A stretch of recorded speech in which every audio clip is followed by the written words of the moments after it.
Thank you very much for the opportunity to speak on Apple.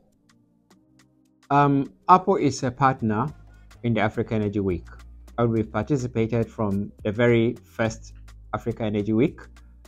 I recall when the Africa Energy Chamber thought of starting Africa Energy Week. One of the first places they came to was the Apple and sought our thoughts on this, said, no, this is a great idea. And we have been partners right from that day to date.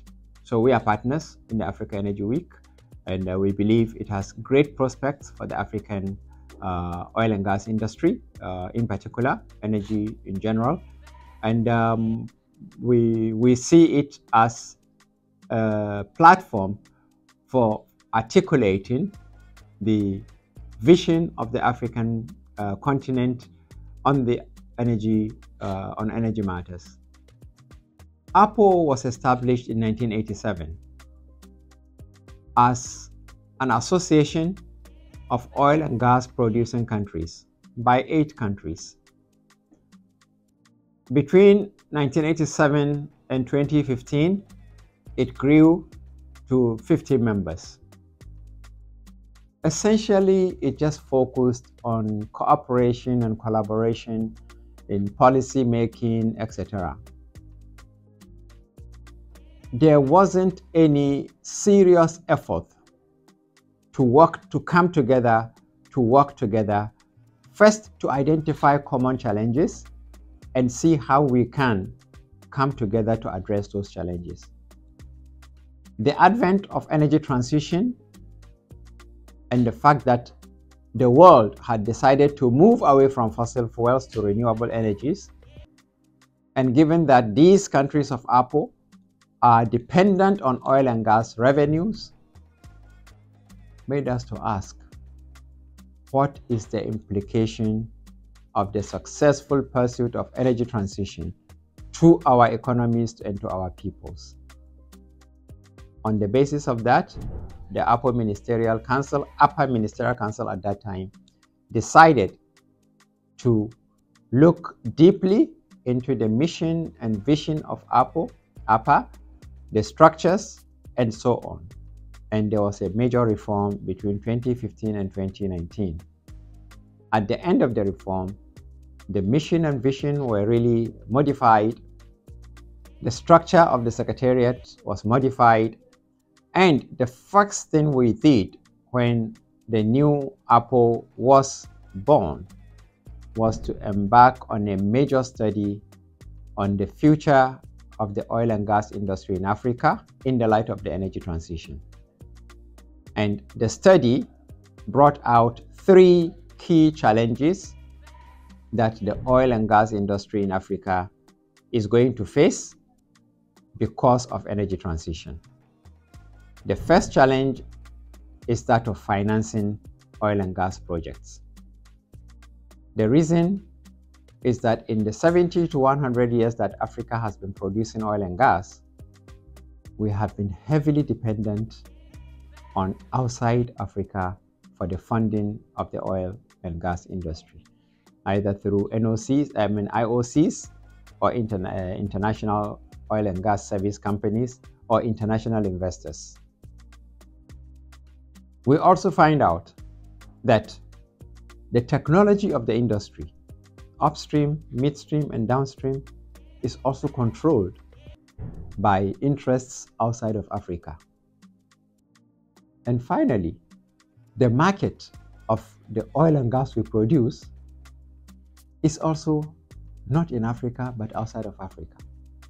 For example, up to today, 75% of the oil that we produce in Africa is exported outside of Africa. 45% of the gas that we produce in Africa is exported out of Africa. If you remove North Africa, the percentage is even higher. So the question is, now that the people to whom we are exporting this oil, the people who bring the technology for this oil and gas, and the people that bring the money for the oil and gas have decided that they don't want this industry anymore.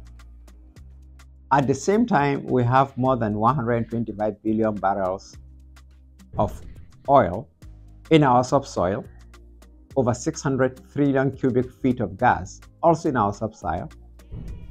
And at the same time, we have the largest proportion of people on the continent living without access to energy. Some 600 million Africans don't know what electricity is all about.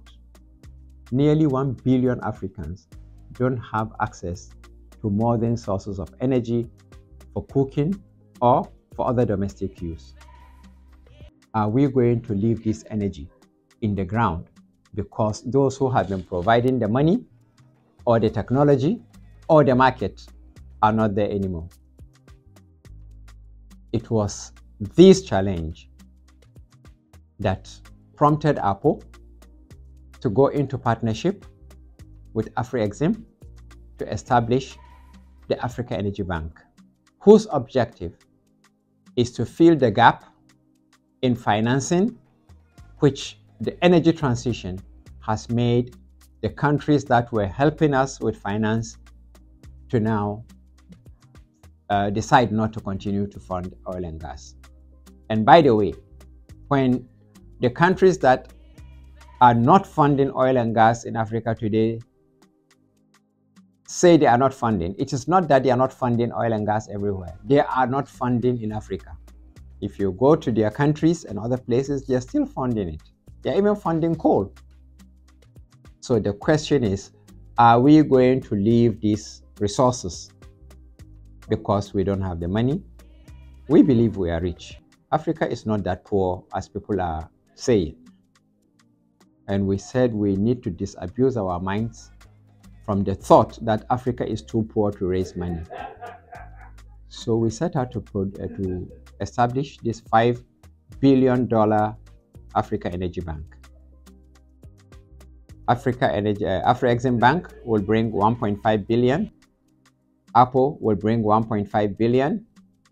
Other African non-Apple countries will have up to 1 billion to subscribe to, and other investors outside of Africa will have the right to invest up to 1 billion, making 5 billion. And I'm glad to tell you that between 2022, when we first signed the MOU with Afrexim Bank, and now, we have made the fastest speed in establishing any development bank. In about 2 years, we have been able to finish the negotiation on the establishment documents of the bank. We have signed the establishment agreement and the charter of the bank. We have got 2 of our member countries to sign and ratify the establishment documents of the bank. So it is now effectively a treaty. We have been able to determine the choice of the headquarters of the bank. Just last week, we were in Yaoundé for the Apple Ministerial Conference, and the minister from Nigeria, where the headquarters is going to be located, confirmed to us that they are in the finishing touches on the bank. We have been able to raise nearly 50% of the capital we need to get the bank started. And I'll say that this money was raised even before we had signed the establishment agreement. That tells you the interest and the commitment of our member countries to this. We have come to, Africa is changing. In the past, this kind of cooperation will be just a dream. But we have come to the realization today that our salvation lies in cooperation amongst ourselves, not in cooperation with outside interests.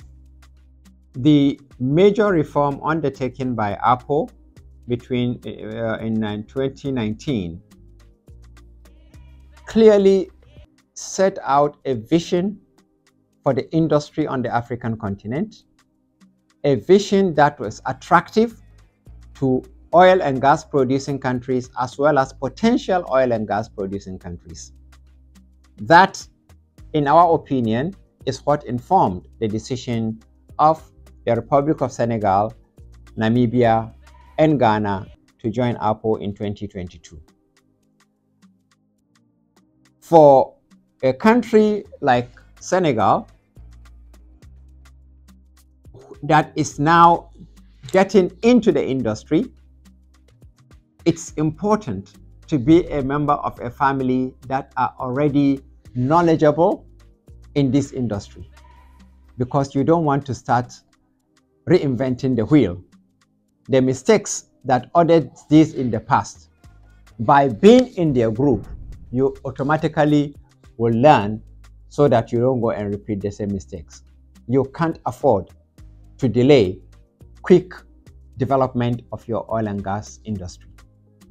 And as you are aware, today Senegal has the opportunity to meet with the CEO of Senegal National Oil Company, the directors of your research and training institutions in oil and gas have the opportunity to meet regularly with the CEOs and directors of similar institutions, where they learn from the experiences of countries like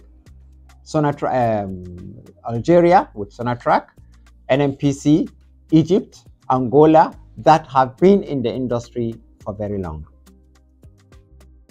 Secondly, at this point in time, when the world is moving fast towards energy transition, it does not really make sense for any country that is getting into oil and gas to think that it is going to start everything afresh and it's going to try to do everything by itself. By pooling our resources together, we will be able to create centers of excellence in the oil and gas industry in our continent. The interesting thing about these things is that when you look in the past, every African country was looking to a certain European country or certain international oil company as partner. But there wasn't proper linkage amongst our NOCs or amongst our countries. The funny thing that people don't understand is when you say Eni is seen as Italian company, Total is seen as French company, Chevron, American, BP. But go and look at their shareholders. None of them is really national.